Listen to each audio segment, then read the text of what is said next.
अस्सलाम वालेकुम नाज़रीन। प्रोग्राम तवाना पाकिस्तान शायगान के साथ में मैं हूं आपका मेज़बान डॉक्टर आमिर महमूद। नाज़रीन, आज अपने आबाई शहर लाहौर से आपसे मुखातिब हूं। बड़ी खुशी हो रही है इधर प्रोग्राम करते हुए। और आज हमारा जो मौजू है गुफ्तगू होगा वो है कैटरेक्ट, जिसे हम आम ज़ुबान में सफ़ेद मोतिया भी कहते हैं। बहुत ही कॉमन बीमारी है, मर्द औरतों दोनों को मुतासर करती है। और ख़ास तौर पर जब उधेड़ उम्री की तरफ या इंसान बुढ़ापे की तरफ जाता है तो तब बहुत ज़्यादा इसका जो है एहतमाल बढ़ जाता है। इसके ऊपर बड़ी दिलचस्प गुफ्तगू करेंगे और जिन एक्सपर्ट को हमने स्टूडियो में दावत दी है वो हैं डॉक्टर मोहम्मद ताहिर गफ़ार साहब, associate professor of ophthalmology, Gulab Devi teaching hospital Lahore. Welcome to the show doctor साहब। तो थैंक यू। सबसे पहले तो बड़ी बुनियादी सी चीज़ से हम स्टार्ट करते हैं कि ये जो टर्मिनोलॉजी है सफ़ेद मोतिया, ये कहाँ से निकली है डॉक्टर साहब कैटरेक्ट के मतलब? जी डॉक्टर मतलब साहब। मोती जैसी कोई खुशबू होती है या मोती जैसा रंग होता है, क्या वजह तस्मिया क्या है कि हम सफ़ेद मोतिया उसको बोलते हैं? जी, सबसे पहले तो मैं आपका शुक्रिया अदा करना चाहूँगा कि आपने अपने प्लेटफॉर्म से मुझे इस टॉपिक पे बात करने का मौका फराहम किया। बहुत शुक्रिया, हाँ वेलकम जी। सर। अच्छा, सफ़ेद मोतिया जो है इसमें बेसिकली हमारी आँख के अंदर एक लेंस होता है, ठीक है जी, जो कि ट्रांसपेरेंट होता है, साफ शफाफ होता है। लेकिन जिस तरह आपने अभी बात की एज के साथ, तो ज़्यादातर लोगों में एज के साथ साथ ये सफ़ेद होना शुरू हो जाता है, ठीक है। इसमें जब सफ़ेद होना शुरू हो जाता है तो फिर उसमें लाइट जो है उस तरह पास नहीं करती है और पेशेंट की नज़र धुंधला जाती है। और जब हम इसे आँख की जो पुतली है उसके अंदर से ये पीछे सफ़ेद रंग का एक लेंस नज़र आना शुरू हो जाता है, इस वजह से इसे सफ़ेद मोतिया कहते हैं। अच्छा, मोतिया ही क्यों मतलब कहा गया? सफ़ेद किसी और चीज़ वो से भी मोती की तशबीह की वजह जाए? से इसे मोतिया कहा जाता है कि उस तरह का एक नज़र आता है। अच्छा, जी हाँ जी। तो उस वजह से इसे सफ़ेद यानी कि मोतिया जब कहा हम जाता है। एग्जामिनेशन करते हैं तो लेंस जो शफाफ होना चाहिए, तो हाँ जी। शफाफ के बजाय उसके बजाय धुंधला सा हो जाता है, वाइट सा दिखाई देता है। जी जी। और इसी मुनासबत से इसको इसी हम मुनासब से सफ़ेद सफ़ेद मोतिया कहते सफ़ेद हैं। मोतिया कहते हैं। अच्छा डॉक्टर साहब, एक और बड़ी कॉमन चीज़ काला मोतिया भी है, हाँ जी। ग्लोकोमा जिसे हम ये कहते हैं। तो दोनों में ये क्या फ़र्क होता है? मैं चाहता हूँ कि नाजरीन को आप ये बताइए कि काला मोतिया और सफ़ेद मोतिया में क्या फ़र्क है। ये एक इसमें तो लेंस का प्रॉब्लम बहुत हो गया बड़ी ना? कन्फ्यूजन है जो लोगों में, अक्सर लोग कंफ्यूज रहते हैं इसमें। अक्सर पेशेंट भी हमसे सवाल करते हैं कि हमें सफ़ेद मोतिया है, काला मोतिया है। दोनों एक डिफरेंट बीमारियां हैं, ठीक है ना। सफ़ेद मोतिया जिस तरह हमने बात की लेंस की बीमारी है, ठीक है। इसमें लेंस के धुंधला जाने की वजह से पेशेंट की नज़र कमज़ोर हो जाती है, लेकिन इसमें ऑपरेशन के बाद नज़र वापस भी आ जाती है, नज़र की बहाली भी हो जाती है। जबकि जो काला मोतिया है ये हमारी आँख में एक ऑप्टिक नर्व होती है, जो उसकी डिजीज़ है।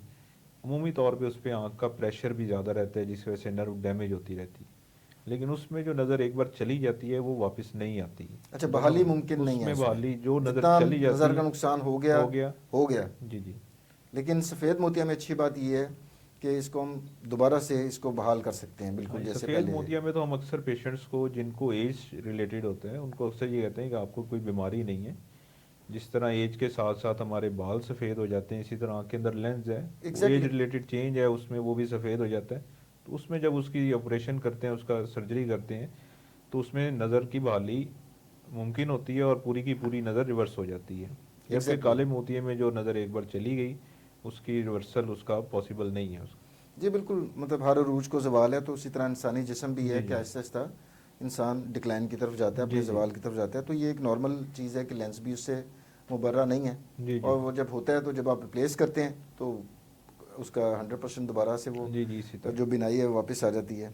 अच्छा डॉक्टर साहब, अब हम इसके मैकेनिज़्म की तरफ बात करते हैं कि उम्र ढलने के साथ क्या क्या चेंजेस आती हैं लेंस के इर्द गिर्द, जिसकी वजह से वो धुंधलाहट आनी शुरू हो जाती है। अच्छा, ये लेंस में प्रोटीन्स होती हैं, ठीक है, जो प्रोटीन्स बड़ी रेगुलरली अरेंज होती हैं। लेकिन एज के साथ साथ ये प्रोटीन्स की डी नेचुरेशन, मतलब प्रोटीन्स का ब्रेक डाउन शुरू होता है। जब प्रोटीन्स का ब्रेक डाउन स्टार्ट होता है तो वो जो एक रेगुलरली अरेंज प्रोटीन्स थी वो क्लम्प्स बनना शुरू हो जाते हैं। जब वो क्लम्प्स बनते हैं तो वहाँ से लाइट जो है स्कैटर करना शुरू हो जाती है, जिसकी वजह से धुंधला नज़र आना शुरू होता है। फिर वो जैसे जैसे उसकी इंटेंसिटी या मोतिया बढ़ता जाता है तो वैसे वैसे नज़र मज़ीद कम होती जाती है, नज़र उसी इंटेंसिटी के साथ, उसी प्रोग्रेशन के साथ नज़र भी धुंधलाती जाती है, ठीक। तो बेसिकली ये लेंस की प्रोटीन्स हैं, इनमें चेंजेस हैं, प्रोटीन जो है वो ब्रेक डाउन डी होता है स्ट्रक्चर उनका उनका। जी जी। डिस्टर्ब हो जाता है और वो फिर गुत्थम गुत्था हो गई हाँ आपस जी। में। और वो वहाँ से वो लाइट फिर लाइट गुजरती को है तो वो फिर रोकती हैं, वो जो स्कैटर पर्दा करती हैं। बसारत के ऊपर फिर जी प्रॉपर जी, लाइट नहीं पहुँच फोकस पाती, नहीं होती जिसकी उसकी। वजह से वो फोकस नहीं कर पाती आँख। जी जी। ये बिल्कुल इसी तरह ही है जिस समय मैंने चश्मा पहना हुआ है तो इसके ऊपर अगर मैं स्पॉट्स लगा दूं, धुंधला हो जाए तो मुझे दिखाई हाँ देना जी, मुश्किल हो जाएगा। बिल्कुल इसी तरह उसी तरह से ये है इसी डॉक्टर तरह ही है। साहब। All right. अच्छा, अब हम इसके टाइप्स अगर हम देखें तो क्या सब लोगों में एक जैसी मोतिया होता है या इसकी भी कोई इकसाम होती हैं डॉक्टर साहब? ये डिफरेंट टाइप्स के होते हैं। टाइप्स डिपेंड करता है कि लेंस के डिफरेंट हिस्से हैं, डिफरेंट पार्ट्स हैं, कि किस पार्ट में मोतिया डेवलप होना शुरू हुआ है, कौन सा पार्ट जो है उसमें सफ़ेदी आना शुरू हुई है। मतलब लेंस को अगर हम बात करें तो लेंस के सबसे जो आगे वाला हिस्सा है उसे हम एंटीरियर कैप्सूल कहते हैं, सबसे पीछे वाले को पोस्टीरियर कैप्सूल कहते हैं, दरमियान वाले हिस्से को न्यूक्लियस कहते हैं, और इन कैप्सूल और न्यूक्लियस के दरमियान कॉर्टेक्स होता है। और अगर सबसे सेंटर में बनना शुरू होगा तो उसे हम न्यूक्लियर कैटरेक्ट कहेंगे। पोस्टीरियरली या पीछे बनना शुरू होगा पोस्टीरियर सबकैप्सुलर कहेंगे। और अगर उसमें हमारा कॉर्टेक्स में स्टार्ट हो जाता है, वहाँ से सफ़ेद होना, तो कॉर्टिकल कैटरेक्ट करेंगे। अब इन सारी टाइप्स की सिम्टम्स भी अलग-अलग हैं, इनकी प्रोग्रेशन भी अलग-अलग है, ये अलग तरह से बिहेव करती हैं सारी टाइप्स में। इसके अलावा बच्चों में अगर पैदाइशी तौर पे होता है उसे हम कंजेंटल कैटरेक्ट कहते हैं। फिर ट्रॉमा की वजह से भी हो सकता है, किसी को चोट चोट लग गई। लगी है। फिर बहुत सारी डिजीज़ ऐसी हैं कि जिनकी वजह से कैटरेक्ट बन जाता है या जल्दी हो जाता है मेटाबॉलिक चेंजेस की वजह से, उन्हें सेकेंडरी कैटरेक्ट्स कहते हैं। तो हर कैटरेक्ट जो है डिफरेंट तरह से बिहेव करता है। तो इसमें इसका मतलब है कि लेंस का कौन सा हिस्सा मुतासिर है, हाँ उसके जी, ऊपर डिपेंड उस करता है पे कि डिपेंड किस करता है किस्म बहुत का से है। लोगों में कि आपकी दिन तो की नज़र अलामात कमजोर। सबसे ज़्यादा वर्स कौन सी वाली टाइप में होती हैं? सेंट्रल लेंस के सेंटर में जो धुंधला हो जाता है, या पीछे वाला पोस्टीरियर पीछे वाला कैप्सूल? जब हो जाता है वो ज़्यादा होता है, क्योंकि बिल्कुल वो सेंटर में आके आपकी नज़र को रोकता है और वो सबसे ज़्यादा मुतासर करता है उसमें। अच्छा, अब इसकी अगर हम अलामात देखें कि एक शख्स है जो अच्छा भला मतलब चल रहा है ज़िंदगी में, उसको दिखाई दे रहा है, तो कौन कौन से ऐसे रेड फ्लैग्स हैं जो उसको नज़र में रखने चाहिए कि जनाब अगर ये चीज़ें हो रही हैं तो उसका शक जाना चाहिए कि ये मोतिया डेवलप हो रहा है? तो इसमें सबसे पहला तो जो है उसमें कि नज़र धुंधली होना स्टार्ट हो जाती है, ब्लर होना स्टार्ट हो जाता है। मतलब करीब की, दूर की, या ओवरऑल करीब जनरली? दूर की कोई भी हो सकती है, वो कैटरेक्ट की टाइप पे डिपेंड करता है। ठीक है। फिर दूसरा उसमें ये होता है कि बार बार पेशेंट को अपने चश्मे का नंबर चेंज करना पड़ता है। उसके बाद ये है कि जो नाइट टाइम पे ड्राइविंग करते हैं उन्हें जो हेडलाइट्स सामने से आ रही हैं वो उन्हें मुश्किल उसमें पेश आती है ड्राइविंग करने में, या सूरज की रोशनी बहुत ज़्यादा है तो उसमें भी उन्हें प्रॉब्लम फील होती है। तो ये कुछ अलामत होती हैं कि जिनके अगर पेशेंट को ये फील हो रहा है, ये सिम्टम्स आ रही हैं, तो उन्हें फ़ौरन अपने जो ऑप्थल्मोलॉजिस्ट हैं, स्पेशलिस्ट हैं, उनसे रुजू करना चाहिए, उन्हें चेक करवाना चाहिए। अच्छा, ये तो हो गई डॉक्टर साहब जो दूर की, जो डिस्टेंट विजन के प्रॉब्लम्स हो गए ना। करीब देखने में क्या, जिस तरह पढ़ने में भी कोई प्रॉब्लम होती है, आंखों से पानी वगैरह बहता है, क्या हो रहा होता है मरीज़ को? नहीं, इसमें पानी नहीं आता कैटरेक्ट की वजह से, और ना इसमें ये है कि पेन होती है। इसी वजह से बहुत से पेशेंट्स इसे इग्नोर कर देते हैं। अच्छा, इसी वजह से फिर लेट डायग्नोसिस इसी होता वजह है। से भी लेट डायग्नोसिस होता ओके। है। और फिर ये होता है कि कई पेशेंट्स की, हर पेशेंट की अपनी डेली लाइफ रूटीन है, डेली लाइफस्टाइल है। किसी को तो बहुत अच्छी विजन चाहिए, उसने ड्राइविंग भी करनी है, अपने अपने ऑफिस का काम भी करना है, सारा करना है, उसे तो जल्दी वो डायग्नोज या उसे जल्दी या फील होना लैपटॉप पे शुरू हो काम करने वाला फील बंदा है, होना शुरू हो उसको जाता है कि जल्दी मेरी फील नज़र हो ब्लर जाएगा। होगी। बहुत से बुजुर्ग ऐसे हैं जिनमें जो घर में रहते हैं या जिनका कोई बहुत ज़्यादा ऐसा नज़र का काम नहीं है। सब्जी बेचने वाला है, अब उसकी नज़र का क्या काम होगा हाँ इतना जी। लंबा चौड़ा, तो या वो उसको जिसने, हो सकता है हाँ गौर भी जी, ना करेगा। गांव में है, फसलों में काम करना है या जानवर देखने हैं, उसे वो बड़ी बड़ी चीज़ें वो नज़र आ रही हैं, तो उसमें ये डायग्नोसिस जो है वो डिले हो जाता है, लेट हो जाता है उसमें। एग्जैक्टली। अच्छा, अब हमने इसके अलामात भी देख ली, अब इसके डायग्नोसिस की तरफ आते हैं डॉक्टर साहब।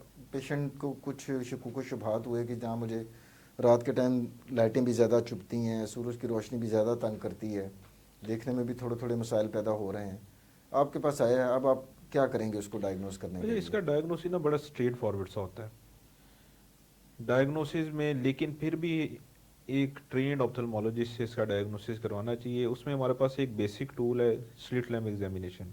ठीक है। उस पे हम लेंस को मैग्नीफाई करके लेंस पे कैटरेक्ट भी डायग्नोज करते हैं, कैटरेक्ट की टाइप भी डायग्नोज करते हैं और उसकी सेवेरिटी क्या है। फिर इसके अलावा इसमें पेशेंट की विजन कितनी है, वो उसमें उसमें उसके करेक्शन कितनी हो रही है। इसके अलावा इसमें आंखों में ड्रॉप्स डाल के, पुतली फैला के आंखों के पर्दे का मुआयना करना भी बहुत ज़्यादा ज़रूरी होता है कि कैटरेक्ट के साथ साथ पेशेंट को कोई और प्रॉब्लम तो नहीं है। पर्दे बसारत जिसे हम कहते हाँ हैं, जी। रेटिना, वो भी एग्जामिन हो जाती जी, है वो भी करना उसी टेस्ट चाहिए। में? उसी में कि उसमें कि अगर पेशेंट को सिर्फ कैटरेक्ट है, वो तो हम उसका कैटरेक्ट सर्जरी कर देंगे तो उसको बड़े अच्छे रिजल्ट्स मिलेंगे। लेकिन अगर उसकी आंखों में कोई और प्रॉब्लम है साथ पर्दे का कोई प्रॉब्लम है या कोई और उसको डिजीज़ है, तो अगर हम कैटरेक्ट की सर्जरी कर भी देंगे तो उसे वो रिजल्ट्स नहीं मिलेंगे जो वो एक्सपेक्ट कर रहा है। ठीक है, तो उसे पहले पूरा मुआयना करना ज़रूरी है। इसी तरह आंखों का प्रेशर चेक करना जो है वो सबसे ज़्यादा इंपॉर्टेंट है कि पेशेंट को, कई पेशेंट्स को सफ़ेद मोतिया के साथ साथ काला मोतिया भी होता है। ठीक है, तो ये सारा एक डिटेल्ड कंप्लीट एग्जामिनेशन होना चाहिए जो कि सिर्फ एक ऑप्थल्मोलॉजिस्ट के पास ही हो सकता है। तो पेशेंट को जब भी ऐसी कोई अलामत हों या ऐसा कोई उसे महसूस होना शुरू हो नज़र में धुंधलापन, उसे फ़ौरन से अपने ऑप्थल्मोलॉजिस्ट से चेक करवाना चाहिए। और 40 साल के बाद हर इंसान को साल में एक मरतबा अपनी आंखों का मुआयना ज़रूर करवाना चाहिए। अच्छा, ये टेस्ट तो बड़े सिंपल से मुझे महसूस हो रहा है कि ये जी हैं जी, ये बड़े बेसिक कि कोई टेस्ट ऐसे हैं। टेस्ट नहीं है कि आपको एडमिट होना पड़े या आप गए हैं और स्लिट लैम्प के ऊपर एग्जामिनेशन हाँ जी, किया। सारा ये कुछ तो हो स्टेट गया लैम्प पे ही सफ़ेद हो जाएगा। मोतिया के लिए, उसमें आपने पर्दे बसारत भी देख लिया, लेंस की पोजीशन भी देख ली। जी जी, दूसरा काला मोतिया के लिए आपने कहा कि आंखों हाँ का जी, वो भी प्रेशर। स्टेट लैम्प पे ही हो जाएगा अच्छा, वो उसमें। भी प्रेशर स्लिट लैम्प के स्टेट लैम्प पे ही हो एग्जामिनेशन में ही हो जाएगा, जाता वो है। एग्जामिनेशन में ही हो तो इसका जाता है मतलब उसमें। काला और सफ़ेद मोतिया दोनों बैक वक्त जी आप बेशक डायग्नोस कर सकते हैं बड़े बिल्कुल आराम ऐसे से। ही है, बिल्कुल ऐसे।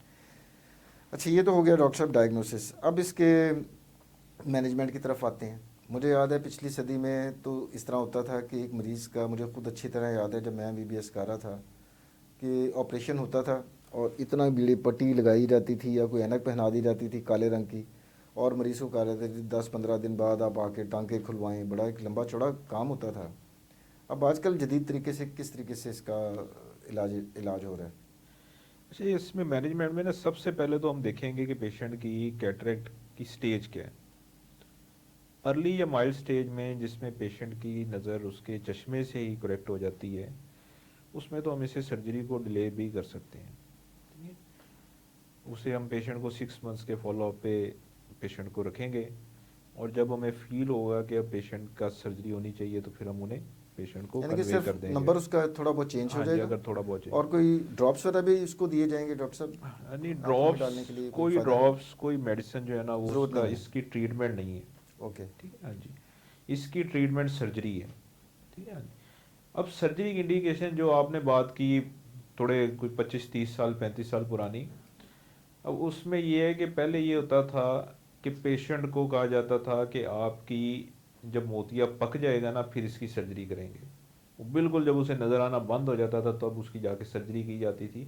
उसकी वजह ये थी कि उस टाइम जो तरीका इलाज था उसमें वही सूट करता था कि इसको मोतिये को पक देना चाहिए, मेच्योर होना चाहिए। ठीक है, लेकिन अब क्योंकि टेक्नोलॉजी उसमें एडवांसमेंट्स और उसमें बहुत से नए तरीका इलाज आ गए हैं, तो अब उसकी इंडिकेशन चेंज हो गई है पकने का सर्जरी की। इंतज़ार नहीं करना अब। नहीं, अब अब कच्चा ये कच्चा मोतिया ही हम निकाल सकते हैं। हाँ, इसमें अब इंडिकेशन ये है कि आपकी हर बंदे की लाइफस्टाइल या डेली रूटीन डिफरेंट है। जब नज़र इतनी कम हो जाए कि वो आपकी रूटीन को डिस्टर्ब करना शुरू हो जाए तो तब उसकी सर्जरी करनी चाहिए। ठीक है जी, अब इंडिकेशन ये है। तो अब हर बंदे की रूटीन, जिस तरह हमने पहले ही बात की, वो डिफरेंट है।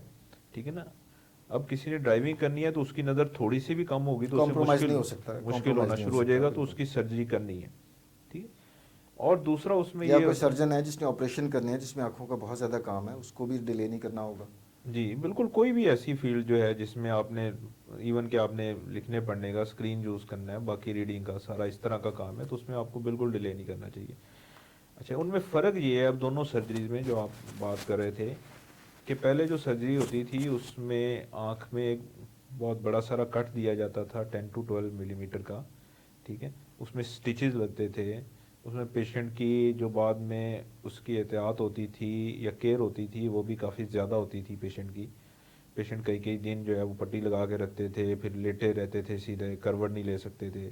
ठीक है, फिर उनमें कॉम्प्लिकेशंस के चांसेस उस टाइम ज़्यादा होते थे। इन्फेक्शन भी हो जाती थी डॉक्टर साहब इन्फेक्शन उसमें? उस टाइम बहुत ज़्यादा होती थी पेशेंट्स को, जब ओके। इतना बड़ा स्टिच हम उसमें कट देते थे आंख को। जी बिल्कुल। लेकिन अब तो उसमें जो नया तरीका इलाज है जिसे फेकोएमल्सिफिकेशन कहते हैं, उसमें 2 to 3 मिलीमीटर का सिर्फ उसे कट देते हैं। अल्ट्रासाउंड वेव्स के ज़रिए हम वो जो पहला हमारा नेचुरल लेंस है उसे रिमूव कर लेते हैं, और फिर एक फोल्डेबल लेंस को इंजेक्ट कर देते हैं आँख में, जो आँख में जाके अनफोल्ड हो जाता है। कोई स्टिच अप्लाई नहीं होता, रिकवरी भी बहुत फास्ट होती है, और नज़र की बेहतरी भी बहुत अच्छी होती है पहले के मुकाबले में, और कॉम्प्लिकेशंस के जो इंसिडेंट्स है वो बहुत कम हो गया है पहले से। अच्छा, तो डॉक्टर साहब इसमें ये कितनी देर में ऑपरेशन आमतौर पर एक trend surgeon like your good self कितनी देर में इसमें हो जाता है मोती का ऑपरेशन? इसमें 10 से 15 मिनट्स में हो जाता दैट्स इट। है जी। और मरीज और ने मरीज को दाखिल भी नहीं होना? कोई दाखिल नहीं होना, ओपीडी बेसिस पे इनकी सर्जरी होती है, ठीक है। और इसमें कोई इंजेक्शन नहीं होता आँख को सुन्न करने के लिए, अच्छा, सिर्फ तकलीफ भी ड्रॉप्स नहीं डाल होती? के टॉपिकल जो है एनेस्थीसिया उससे हम इसकी सर्जरी कर लेते हैं। अच्छा, ये तो हो गया डॉक्टर साहब, उसका ऑपरेशन 10 से 15 मिनट में हो गया। उसके बाद की एहतियातें क्या होती हैं? मरीज मतलब कितने दिन बाद नॉर्मल हो सकता है इसमें? इसमें जो केयर होती है ना, बाद में एहतियात होती है, वो बहुत उस तरह नहीं होती जैसे कि पुराने वाले बेड रेस्ट आपने उसमें करना है या कुछ इस तरह का है। इसमें मेन आपकी ना 2-3 एहतियातें होती हैं कि आपने आँख को रब नहीं करना, ठीक है, और मलना नहीं पानी है को इसमें। डायरेक्ट स्प्लैश या पानी के छींटे नहीं डालने। वैसे अपनी आँखों की हाइजीन का बाकी ख्याल करना होता है, जिसके लिए आप शॉवर भी ले सकते हैं 2 दिन बाद ठीक है। और उसमें जिस तरह पहले होता था कि आपने लेटे रहना है, करवट नहीं लेनी, ठीक है, सजदा नहीं करना, ये अगर मैक्सिमम भी ये 2 से 3 दिन के लिए एहतियात करते हैं, उसके बाद पेशेंट अपना मैक्सिमम 1 वीक के बाद अपना डेली जो है उसकी रूटीन लाइफ है उसमें मतलब बैक टू नॉर्मल हो हाँ जाएगा जी, back with two in 1 normal. Week? जी ये तो ऐसे। बड़ा ज़बरदस्त तरीका इलाज है डॉक्टर साहब, thanks to the new technology कि अब जी। इतनी एडवांस्ड हो गई है। तो ये लेंस जो हैं डॉक्टर साहब, ये पाकिस्तान में बनते हैं बाहर से आते हैं, क्या सीन होता है इनका? ये लेंस सारे ही पाकिस्तान से बाहर से आते हैं। अच्छा, हाँ हमारे जी, यहाँ नहीं बनते? हमारे यहाँ नहीं बनते कोई भी लेंस। हाँ जी, ये सारे इंपोर्ट किए जाते हैं। और लेंस का जहाँ तक आप बात और कर रहे सबको हैं, एक जैसा डलता है या कोई नंबर वगैरह होता है? हर मरीज का अलग स्पेसिफिक हर मरीज लेंस का का नंबर होता है? लेंस का नंबर निकाला जाता है। ओके। बेसिकली तो हमने जो लेंस निकाला है आँख से, उसी लेंस को, उसी नंबर के लेंस को अंदर इम्प्लांट करेंगे तो पेशेंट की विजन इंप्रूव हो जाएगी, ठीक है। अब उसकी कैलकुलेशन होती है, उस जो है टेस्ट को बायोमेट्री कहते हैं, ठीक है। हाँ जी, उस टेस्ट में हम ये है कि वो हर पेशेंट का नंबर डिफरेंट होगा। फिर हर पेशेंट के लिए लेंस भी डिफरेंट, उसके लिए बेस्ट लेंस कौन सा है वो भी हर पेशेंट के लिए डिफरेंट होता है, ठीक है। मतलब अगर हम कहें कि एक ही लेंस है, बेस्ट लेंस है, ये सब पेशेंट्स पे काम कर देगा, ऐसा नहीं होता। हर पेशेंट की ज़रूरत के मुताबिक, मतलब हमारे पास 3 से 4 टाइप्स के लेंसेज अवेलेबल होते हैं। अगर हम ब्रांड को छोड़ दें, टाइप्स को, तो उसमें ये है कि एक है मोनोफोकल लेंसेज, एक मल्टीफोकल लेंसेज हैं, एक टॉरिक लेंसेज हैं, और एक जो है एड ऑफ लेंसेज हैं। मोनोफोकल से मतलब ये है कि जब हम लेंस इम्प्लांट करेंगे तो वो एक फोकस को, डिस्टेंस को या नियर को, उसको टारगेट करेंगे, ठीक है। मतलब अगर हम मोनोफोकल लेंस हम करते हैं तो हमारा टारगेट ये होता है कि पेशेंट की दूर की नज़र ठीक हो जाए और नज़दीक के लिए उसे ग्लासेस यूज़ करनी पड़े।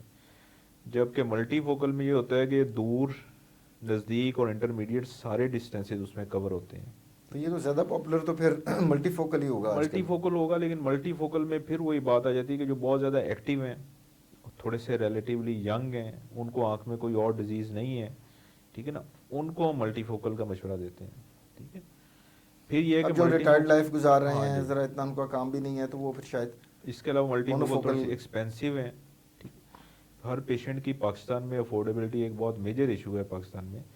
तो फिर वो काफ़ी सारे पेशेंट्स को मोनोफोकल का भी उनको मशवरा देते हैं कि आप मोनोफोकल लगवा लें और बाद में आप नियर के लिए ग्लासेस यूज़ कर लिया करें। फिर ये है कि जिस तरह ग्लासेस के अंदर हमारे एक सिलेंड्रिकल नंबर होता है, एक स्फेरिकल होता है, एक सिलेंड्रिकल, तो जिन पेशेंट्स के सिलेंड्रिकल नंबर होते हैं उन्हें टॉरिक लेंसेज भी डाले जाते हैं, ठीक है जी। फिर एक एडॉफ है जिसमें आपको डिस्टेंस और इंटरमीडिएट और कुछ हद तक जो है नियर कवर हो जाता है उसमें। ये लेंसेज हर पेशेंट की ज़रूरत के मुताबिक उसे पेशेंट को एडवाइस किया जाता है कि आपके लिए कौन सा बेहतर है। अच्छा डॉक्टर साहब, ये जो आजकल एक बड़ा पॉपुलर हो रहा है लोगों में कि जी आप रिफ्रैक्टिव सर्जरी करते हैं और जहाँ ऐनक से छुटकारा, वो ऐनक से छुटकारा यही कोई लेंस चेंज होते हैं जिसकी वजह से उसकी जान छूट जाती है मरीज़ की ऐनक से? ये क्या होता है उसका सीन? अच्छा, ये उसमें लेंस वगैरह कुछ नहीं होते। ये तो अभी हम, जो अभी तक हमारी डिस्कशन थी कैटरेक्ट की, ये तो हमारी लेंस की थी, जो आँख में बिल्कुल। प्यूपिल आयरस के पीछे हमारा एक लेंस होता है, उसकी हम बात कर रहे थे। ये हमारी आँख के सामने जो ब्लैक वाला हिस्सा नज़र आता है, बेसिकली ये ट्रांसपेरेंट होता है, तो इसको रीशेप किया जाता है ये रिफ्रैक्टिव सर्जरी में। अच्छा, वो हाँ अलग जी, से एक प्रोसीजर है? वो प्रोसीजर अलहदा है। वो आँख को हम सरफेस को रीशेप कर देते हैं, कॉर्निया को, जिसे हम कॉर्निया कहते हैं, ठीक है। तो उसमें कोई लेंस नहीं यूज़ होता। वो आप कह लेंगे यंग पेशेंट्स में ज़्यादा उसमें रिजल्ट्स हैं, जो लोग अपनी ग्लासेस रिमूव करवाना चाहते हैं उनमें उस तरफ जाया जाता है। ठीक है हाँ जी, उसमें भी कुछ टेस्ट होते हैं, पहले स्कैन किए जाते हैं, आँख का मुआयना किया जाता है कि आप लेज़र के लिए फ़िट हैं भी कि नहीं है। अगर आप लेज़र के लिए फ़िट हैं तो आपके लिए कौन सी लेज़र बेहतर है, वो सारा एक पूरी एवेल्यूएशन करने के बाद फिर उन्हें उसका उस तरफ जाया जाता है। अच्छा डॉक्टर साहब, इसमें जो चेंजेस आ रही हैं लेंस में, आमतौर पर एक ही आंख में आ रही होती हैं, दोनों आंखों में आ रही होती हैं, और अगर दोनों में ही चेंजेस हैं तो बेक वक्त दोनों आंखों का ऑपरेशन हो सकता है, या क्या तरीक़ेकार होता है उसका? दोनों आंखों में चेंजेस आती हैं। ये ज़रूर हो सकता है कि किसी एक में कम हो ज़्यादा या हो और एक में ज़्यादा एग्जैक्टली हो। ठीक है हाँ जी, और या दोनों में ही बराबर की आपकी चेंजेस हों, लेकिन दोनों आंखों का बैक वक्त ऑपरेशन नहीं किया जाता। उनमें मिनिमम आप 3 to 7 डेज का गैप दिया जाता है उसमें। ठीक है, करने को किया जा सकता है, लेकिन उसमें बहुत ज़्यादा उसमें रिस्क होता है कि अगर इन्फेक्शन का जो रिस्क, सर्जरी किसी भी किस्म की सर्जरी हो, आई से हट के भी हम तो कोई फिर दोनों सर्जरी ही की आंखें बात मुतासर करें, हो जाएंगी तो उससे। दोनों आंखें मुतासर हो जाएंगी। दूसरी अपने सर्जरी का आउटकम भी बेहतर है कि एक आंख में पहले चेक कर लिया जाए कैसा आ हाँ रहा जी, है। एक आंख में पहले सर्जरी कर ली जाए, फिर उसके बाद दूसरी आंख में प्लान कर ली जाए। ये ज़रूर होता है कि दोनों में अगर आप उसे इतने 7 डेज के गैप से कर लें तो वो पेशेंट के लिए इस लिहाज से बेहतर हो जाता है कि पेशेंट की जो केयर करनी है या ड्रॉप्स यूज़ करने हैं उसने बाद में, तो वो एक ही टाइम में उसके हो जाते हैं, और उसमें उसको पेशेंट को बार बार उस प्रोसेस से गुजरना नहीं पड़ता। और नज़र की बहाली भी ज़्यादा बेहतर होती जी होगी ज़्यादा कि बेहतर दोनों ही होता लेंस अगर नए डल गए है। हैं। हाँ जी हाँ अब जी, एक नया लेंस डल गया, एक पुराना ही चल रहा है, तो तब भी थोड़ा बहुत कसर पेशेंट तो को रहती होगी ना। हाँ जी थोड़ा तो सा इसका उसमें तो कुछ, बेहतर है कि एक हफ्ते के गैप से दूसरा भी करवा लें। जी बिल्कुल और ऐसे ही। जिससे आपने कहा कि 3 से 4, 2 से 3 दिन में नॉर्मल रूटीन में भी उसने हाँ जी बिल्कुल। रिकवर होके 100% 7 डेज में हो जाता है। जी जी तो इन टोटल 3 हफ्ते में आप बिल्कुल परफेक्ट हो जाते हैं। इन अदर वर्ड्स, आपकी आंखें बिल्कुल नई हो गई हैं। बिल्कुल ऐसे ही। अच्छा डॉक्टर साहब, डायबिटीज़ हमारे मुल्क में 35% पॉपुलेशन, लेटेस्ट आपसे दादोशुमार शेयर कर रहा हूँ। जी जी आपके भी कॉमन प्रैक्टिस में आते होगी, जिसे हम डायबिटिक रेटिनोपैथी भी कहते हैं। अब एक पेशेंट के अंदर डायबिटीज़ भी है, उसमें जो ये सफ़ेद मोती है उसका इंसिडेंस और ज़्यादा बढ़ जाता है, या क्या सिलसिला होता है उसमें? डायबिटीज़ जो है ना, एक बहुत ही आपने जिस तरह आपने बताया कि कॉमन डिजीज़, कॉमन एंटिटी है पाकिस्तान वबाई में। सूरत हाल अख्तियार कर गया है हाँ जी जी, अब तो। और जो डायबिटिक्स है ना, इनमें कैटरेक्ट आम लोगों से जल्दी भी होता है और उसकी प्रोग्रेशन भी तेज़ होती है। ठीक है अच्छा, बिगड़ेगा हाँ ज़्यादा जी, शिद्दत से और तेज़ी ज़्यादा से जल्दी आ बिगड़ेगा। जाता है। अगर आम पाकिस्तान की अगर पॉपुलेशन में बात करें, अगर एवरेज एज अगर आपकी 65 है सर्जरी की, ठीक है ना, जिसको हम एवरेज निकाल लेते हैं कि अगर किसी का 80 में सर्जरी हो रही है, किसी की 50 में हो रही है, तो डायबिटिक्स में मोस्टली डायबिटिक्स में आपकी 50s में सर्जरी प्लान करनी पड़ जाती है। ठीक है, और अगर अनकंट्रोल्ड हो तो बहुत जल्दी उसमें प्रोग्रेशन हो जाती है। साथ आपने बात की उसकी डायबिटिक रेटिनोपैथी की, तो ऐसे पेशेंट्स में पहले उन्हें समझाना ज़रूरी होता है कि जिस तरह हमने पहले बात की कि अगर सर्जरी, कैटरेक्ट की सर्जरी करें तो विजन सारी रिस्टोर हो जाती है, लेकिन अगर डायबिटिक रेटिनोपैथी की वजह से कोई विजन इफेक्ट हुई हुई है तो उसका इलाज बाद में साथ चलता रहेगा। वो जो नज़र ड्रॉप हुई हुई है वो वापस नहीं होगी, जो कैटरेक्ट की वजह से ड्रॉप हुई क्योंकि है उसमें जो वो, पर्दा बसारत या रेटिना है वो इन्वॉल्व हुआ हुआ है ना, हाँ जी जिसके वो ऊपर है, अक्स बनना है जिसके किसी भी ऊपर चीज़ अक्स का। अब बनना लेंस है। तो आपने ठीक कर दिया, हाँ जी लेकिन पीछे पर्दे ठीक नहीं है, हाँ जी, तो फिर उसमें तो वो वो फिर पर्दों का मुश्किल हो इलाज जाएगा। फिर बाद में करेंगे, उसे जहाँ तक जितना जिस हद तक किया जा सका उसकी कंडीशन के हिसाब से। अच्छा तो डॉक्टर साहब, इसमें कोई एहतियाती तदाबीर हैं कि जिनके ऊपर आम पब्लिक अगर देख रही है तो वो अमल करे, तो उससे मोतियों को हम थोड़ा डिले कर सकते हैं या प्रिवेंट कर सकते हैं? अच्छा, मोतिये को कुछ हद तक डिले किया जा सकता है। रोका नहीं हाँ जा जी, सकता। मतलब इसे बिल्कुल ख़त्म नहीं किया जा सकता। उसमें से एक तो सबसे पहले अभी आपने बात की डायबिटीज़ की, जो डायबिटिक्स हैं वो अपनी डायबिटीज़ को अच्छा कंट्रोल करें। ठीक है, फिर ये है कि जो हाइपरटेंशन है वो भी आंखों को मुतासिर करती है, हाइपरटेंशन का अपना कंट्रोल भी अच्छा होना चाहिए। इसके अलावा ये है कि जो आपके फार्मर्स हैं या आउटडोर वर्कर्स हैं जो बाहर फील्ड में काम करते हैं, वो जो यूवी लाइट का एक्सपोजर होता है जिन्हें, ठीक है ना, वो उनमें यूवी या ग्लासेस जो हैं, यूवी प्रोटेक्टेड ग्लासेस जो हैं वो यूज़ करें वो। ठीक है, क्योंकि यूवी लाइट की वजह से भी कैटरेक्ट की प्रोग्रेशन ज़्यादा हो जाती है। इसके अलावा स्मोकिंग भी इसे जो है इसकी प्रोग्रेशन को तेज़ करती है, तो स्मोकिंग से अवॉइड करें, ठीक है। तो इस ये कुछ एहतियाती तदाबीर हैं, या डाइट में आप जो है उसमें एंटीऑक्सीडेंट्स यूज़ करें, ठीक है। हाँ जी, विटामिन सी, ई ये ले सकते हैं, ल्यूटिन जी जैंथिन ले सकते हैं, ठीक है जी। तो ये कुछ हम प्रिवेंटिव मेजर्स करके इसे डिले किया जा सकता है थोड़ा सा, लेकिन इसे रोका नहीं जा सकता। अच्छा डॉक्टर साहब, अब हम प्रोग्राम के अख्ताम की तरफ बढ़ रहे हैं जी और जी। मैं आपसे रिक्वेस्ट करूंगा कि आज का जो हमारा मौजू है सफ़ेद मोतिया या कैटरेक्ट, उस हवाले से उसकी बरवक्त तशख़ीस और बरवक्त इलाज के हवाले से आप पब्लिक को क्या मैसेज देना चाहेंगे प्लीज़। कैटरेक्ट की सर्जरी, कैटरेक्ट को जितना हम डिले करते हैं, और हमने अभी बात की कि अल्ट्रासाउंड वेव्स से हमने इसकी सर्जरी करनी है, तो जितना ज़्यादा ये मेच्योर, ये हाइपर मेच्योर होता जाता है, उतना ही ज़्यादा सर्जन के लिए भी थोड़ा सा चैलेंजिंग होता जाता है। ये अल्ट्रासाउंड वेव्स जितनी ज़्यादा यूज़ होंगी, वो आँख के दूसरे हिस्सों को भी डैमेज करेंगी, ठीक है। इसके अलावा आप यूवी ग्लासेस यूज़ करें अपनी प्रोटेक्शन के लिए। अपनी आंखें अल्लाह ताला की बहुत बड़ी नेमत हैं, इनकी कदर करें और आंखों की केयर करें। और 40 साल के बाद हर इंसान जो है उसे साल में एक मरतबा ज़रूर अपनी आंखों का मुआयना करवा लेना चाहिए। शुक्रिया। आखिर में नाज़रीन, मैं डॉक्टर मोहम्मद ताहिर गफ़ार का मशकूर हूँ कि सफ़ेद मोतिया के ऊपर इतनी अहम और अच्छी मालूमात इतनी सादा तरीके से आप तक उन्होंने पहुँचाई। उम्मीद करता हूँ कि आपको आज का प्रोग्राम पसंद आया होगा। अगले प्रोग्राम तक के लिए डॉक्टर आमिर को इजाज़त दीजिए। अल्लाह हाफ़िज़।